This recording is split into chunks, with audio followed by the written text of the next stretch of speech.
আসসালামু আলাইকুম সবাইকে। আমি মাত্রই ভূগোল পড়ছিলাম। তো ভূগোল পড়তে পড়তে আমার মাথায় হঠাৎ একটা চিন্তা আসলো, সেটা আমি শেয়ার করার জন্য এখন ভিডিওটা করছি। সেটা হচ্ছে যে আমাদের বাংলাদেশ ভূখণ্ডটা হচ্ছে উত্তর দক্ষিণে লম্বা, তাই না? এবং আমরা জানি যে যে বিষুবরেখাটা বা নিরক্ষরেখা, সেটার উপরে যদি কোনো দেশ থাকে, যেমন আফ্রিকার একটা দেশ আছে, সেটা হচ্ছে ইকুয়েডর, এবং এটাকে চির বসন্তের দেশ বলা হয়। কেন বলা হয়? কারণ খুব বেশি উত্তরের দিকে না, আবার দক্ষিণের দিকে না, একদম মাঝামাঝি, মাঝ বরাবর। এবং আমরা জানি যে এই মাঝ বরাবরের আবহাওয়াটা হচ্ছে বসন্তকালের মতো, খুব বেশি গরমও না, খুব বেশি শীতও না। কারণ এই যত উত্তর দিকে যাবে তত কি হবে, গরমের দিনে গরম পড়বে আর শীতের দিনে শীত। কারণ সূর্য যখন উত্তর গোলার্ধে যাবে তখন খারাপভাবে ওটা কিরণ দিবে, আর যখন দক্ষিণ গোলার্ধে সরে আসবে তখন সূর্যটা অনেক বেশি দূরে সরে যাবে, যার কারণে গরমের ইয়াটা কমতে থাকবে, মানে প্রচণ্ড শীত অনুভূত হবে। যেমনটা আমরা পঞ্চগড়ের দিকে দেখতে পারি, যে পঞ্চগড় যেহেতু আমাদের বাংলাদেশের সবচেয়ে বেশি উত্তরে, এই কারণে সবচেয়ে বেশি গরম ওখানেই পড়ে, আবার সবচেয়ে বেশি শীতও ওখানে পড়ে। শুধু নট অনলি পঞ্চগড়, দিনাজপুর, মানে উত্তরবঙ্গ, ওই টোটাল জায়গাটা, যেমন নীলফামারী, দিনাজপুর, ঠিক আছে, পঞ্চগড়, এই জেলাগুলোতে অনেক বেশি শীত পড়ে, আবার গরমের সময় অনেক বেশি গরম। ঠিক আছে। আচ্ছা, এখন কথা হচ্ছে যে আমি আমি যেটা চিন্তা করছিলাম সেটা হচ্ছে যে যে আচ্ছা, বাংলাদেশ তো একদম বিষুবরেখার উপরে না, বিষুবরেখা থেকে উত্তরে, তাই না? তো আমি ভাবছিলাম যে বাংলাদেশটা যদি আমাদের বিষুবরেখার উপরে হতো, ওই আফ্রিকার ওই দেশটার মতো, ইকুয়েডরের মতো। এবং ইকুয়েডর নামটাও কিন্তু এখান থেকে আসছে, বিষুবরেখার উপরে অবস্থিত এই কারণে। ওই বিষুবরেখার ইংরেজি নাম হচ্ছে ইকুয়েডর, ওই ইকুয়েটর, সম্ভবত ইকুয়েডর, ঠিক আছে। তো আমি ভাবছিলাম যে বাংলাদেশটা যদি বিষুবরেখার উপরে হতো তাহলে কি হতো।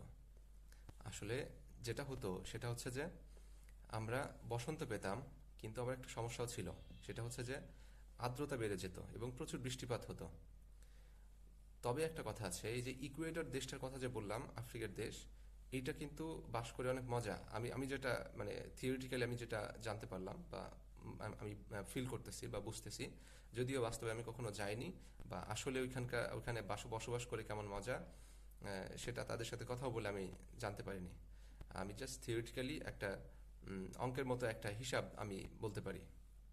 সেটা হচ্ছে যে আহ, তবে বাংলাদেশ যদি এই বিষুবরেখায় এই ভৌগোলিক অবস্থানে এখন যেটা আছে, জাস্ট শুধু পিছনের দিকে একটু সরে আসলো, মানে দক্ষিণ গোলার্ধের দিকে একটু সরে এসে জাস্ট বিষুবরেখার উপরে বসে গেল, তাহলে যে অবস্থা হতো, আবহাওয়া হতো, আর এখন যে আফ্রিকার ওই ইকুয়েডর দেশটার অবস্থা, দুইটা কিন্তু সেম না, কারণ ভৌগোলিক অবস্থান আলাদা।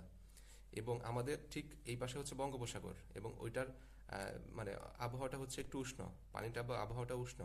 ওইখান থেকে যে বাতাসটা আসবে দক্ষিণ দিক থেকে, এবং উত্তর দিক থেকে যে বাতাসটা আসবে, এই দুই বাতাসের মানে সম্মিলন স্থলে হচ্ছে বৃষ্টিপাত হয়। দুইটা বাতাস একসাথে যখন হয়, সংঘর্ষ হয়, তখন এটা উপরে উঠে যায়। ঠিক আছে, উপরে উঠে গিয়ে তারপর বৃষ্টি আকারে মেঘ হয়ে ঠান্ডা হয়ে নিচে পতিত হয়, ওটাকে আমরা বৃষ্টি বলি।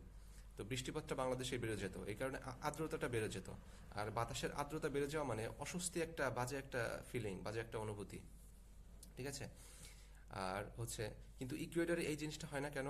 কারণ ওদের হচ্ছে আন্দিজ পর্বতমালা আছে, ওই ওই দিককার বাতাসগুলা ওই আন্দিজ পর্বতমালাটা ঠেকায় দেয়। আরও একটা ব্যাপার হচ্ছে যে বাংলাদেশ হচ্ছে সমতল, এবং অন অ্যাভারেজ 15 থেকে 20 মিটার হচ্ছে উঁচু, কিন্তু ইকুয়েডর দেশটা হচ্ছে 2000-এরও বেশি মিটার উঁচু। ঠিক আছে। যার কারণে প্রতি 1000 মিটার উঁচুর জন্য প্রায় 5 থেকে 6 ডিগ্রি টেম্পারেচার কমে যায়। এই কারণে ওদের দেশের টেম্পারেচারটা মোটামুটি 15-16 বা 15 থেকে 20-এর মধ্যে ওঠানামা করে। এবং এই 15 থেকে 20 বা এই 20 ডিগ্রি 20 ডিগ্রি সেলসিয়াস যে টেম্পারেচার, এই টেম্পারেচারটা কিন্তু অনেক ভালো একটা টেম্পারেচার, মানে খুব বেশি কম শীতও না, আবার খুব বেশি গরমও না। আচ্ছা, আর বাংলাদেশের অবস্থা কি হতো? বাংলাদেশের টেম্পারেচারটা মোটামুটি 27 বা 25 থেকে 30-এর মধ্যে থাকতো, মানে 25 ডিগ্রি সেলসিয়াস থেকে 30 ডিগ্রি সেলসিয়াসের মধ্যে থাকতো। আচ্ছা, এই হচ্ছে বৃষ্টিপাত বললাম, আবহাওয়া বললাম। এবার বলি ফল ফসল বা সবজির ক্ষেত্রে কি পার্থক্য দেখা দিত। এখানে ধান অনেক বেশি উৎপন্ন হতো, কারণ ধান চাই হচ্ছে একটা অপটিমাম টেম্পারেচার, সেটা হচ্ছে খুব বেশি শীতও সহ্য করতে পারে না, খুব বেশি গরমও সহ্য করতে পারে না। তো এটা ধানের জন্য ভালো হতো। আবার গম কিন্তু একদমই উৎপন্ন হতো না। আমরা দেখি যে উত্তরবঙ্গে বেশ ভালোই কিন্তু গমের চাষ হয় এবং ফলন হয়। আচ্ছা, গম থেকে আমরা বঞ্চিত হতাম। ভুট্টাও খুব একটা আমরা পেতাম না। আর যদি সবজির কথা বলি, তাহলে এই যে শীতকালীন যে সবজি আমরা মজা করে খাই না, এটা আমরা পাইতাম না। কারণ কি, ওই যে পরিমাণ শীত দরকার বা ডে লেন্থ যেমনটা দরকার তেমনটা তো থাকবে না, আমরা পাবো না। তো একটা মানে পর্যাপ্ত পরিমাণ শীত দরকার এই শীতের সবজিগুলো হওয়ার জন্য, সেগুলো আমরা পেতাম না। আবার গ্রীষ্মকালীন যে ফল আমরা মজা করে যে আম খাই, রাজশাহীর আম, সেটাও থাকতো না, তাই না? কারণ আমরা রাজশাহীতে কেন, বাংলাদেশে পুরো জায়গাটা, পুরো মাটিটাই তো উর্বর, তাহলে শুধুমাত্র রাজশাহী বা চাঁপাই নবাবগঞ্জে কেন এত ভালো আম জন্মায়? কারণ ওইখানকার আবহাওয়ার কারণে, তাই না? টেম্পারেচার, এখানকার বৃষ্টিপাত, এই কারণে। কারণ ওইখানে প্রচন্ড গরম পড়ে, আর গরম আবহাওয়াটা বা ডে লেন্থ বড় হওয়াটা, মানে এই দিনের বেলাটা লম্বা হওয়ার কারণে এটার ফসলের উপর একটা ইম্প্যাক্ট আছে, তাই না? তো এই কারণে রাজশাহী বা চাঁপাইনবাবগঞ্জে অনেক চমৎকার সব রসালো আম হয়, মিষ্টি আম হয়, যেটা আমরা পেতাম না, যেটা আমরা মিস করতাম। আচ্ছা, যদি আরো একটা ব্যাপার, শীতকালীন সবজি গেল, ফল ফসল গেল। আচ্ছা, আমের সাথে লিচু বা এগুলো কিন্তু হইতো না। তবে কাঁঠালটা আমরা পেতাম, কারণ কাঁঠাল আবার এই ইকুয়েডর যে থাকতো, 25 থেকে 30 ডিগ্রি সেলসিয়াস এবং বৃষ্টিপাত যে অবস্থা থাকতো আবহাওয়ার, এই আবহাওয়ার জন্য কাঁঠালটা একদম সুইটেবল, ঠিক আছে? এবং সেই সাথে আমরা আরো পেতাম আনারস, কাঁঠালের সাথে আনারস, এরকম হচ্ছে বিশেষ করে কলা, নারকেল, এই জিনিসগুলো আমরা বেশি পেতাম, ঠিক আছে? ভালো হতো, কারণ এই কলা, নারকেল এরা হচ্ছে মানে বসন্ত টাইপ আবহাওয়া, ওরা হচ্ছে ওদের ওদের স্যুট করে, ঠিক আছে? ওরা ওইটা পছন্দ করে। খুব বেশি গরমও ওদের ভালো লাগে না, আবার হচ্ছে শীতে ওরা ভালো ফলন দিতে পারে না, ঠিক আছে? আচ্ছা, তো এই ফসলগুলো আমরা বেশি বেশি পেতাম। আরও একটা সমস্যা সেটা দেখা দিত, সেটা হচ্ছে যে আমরা খুব বেশি পোকার আক্রমণ দেখতাম, ঠিক আছে? পোকার উপদ্রব দেখতাম, ইনসেক্টস। যেমন খুব বেশি গরমে কিন্তু পোকারা অনেক অনেক পোকা টিকতে পারে না। গরমের দিনে দেখবেন যে পোকারা, কিছু পোকা আছে যে গরমের সময় থাকে, আর কিছু পোকা আছে হচ্ছে শীতের সময় থাকে। এখন আমাদের যদি ওইরকম বসন্ত হইতো, তাহলে কি হইতো, আমরা গরমের পোকাগুলো আসতো, শীতের পোকাগুলোও আসতো, তাই না? পোকামাকড় অনেক বেশি হয়ে যেত, উপদ্রব অনেক বেশি হয়ে যেত। আচ্ছা, এই গেল আমার একটা চিন্তা। সেটা কি? সেটা হচ্ছে যে বাংলাদেশ ভূখণ্ডটা যদি বিষুবরেখার দিকে সরে আসতো বা বিষুবরেখার উপরে অবস্থান করত, তাহলে এর আবহাওয়াটা কেমন হতে পারত। আচ্ছা, এবার আরও একটা চিন্তা শেয়ার করি।